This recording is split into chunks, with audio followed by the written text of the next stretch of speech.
काही छोटे मोठे युट्यूब चॅनलनी सुद्धा ही मदत केली आणि मग पोलीस जागा झालं आणि काल दुपारी पोलीस 3 वाजता तिथं गेलं आणि त्यांनी प्रेस कॉन्फरन्स घेतली आणि त्यांनी मान्य केलं की तिथं गोळीबार झाला होता, तो हवेत झाला होता. मग हवेत गोळीबार झाला काल तुम्ही मान्य करता आणि परवा मात्र त्या ठिकाणी तुम्ही म्हणता कुठं काही घडलंच नाही. मग कुठेतरी पोलीस प्रशासन तिथं आवाज दाबण्याचा प्रयत्न त्या ठिकाणी केला जातोय.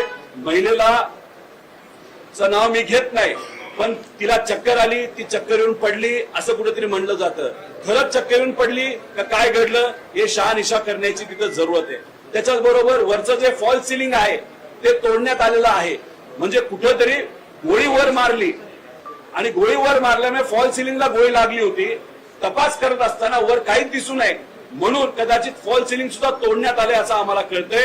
त्याच्याच बरोबर काही लोकांकडे फोटो आहेत आणि व्हिडिओ आहे असं आम्हाला समजतंय. काही लोक पुढे येत आहेत पण घाबरत आहेत. पण जेव्हा आमच्याकडे ते व्हिडिओ येतील, काही प्रमाणात थोडी माहिती आम्हाला आली आहे ती मीडियाच्या मदतीने आम्ही पोलीस प्रशासनाला सुद्धा देऊ आणि लागलं तर पोलीस प्रशासन डायरेक्ट सुद्धा त्या ठिकाणी आम्ही पाठवून देऊ. फक्त पोलीस प्रशासनाला आम्हाला एवढंच सांगायचंय, कोणाचा दबाव हा ऐकायचा नाही.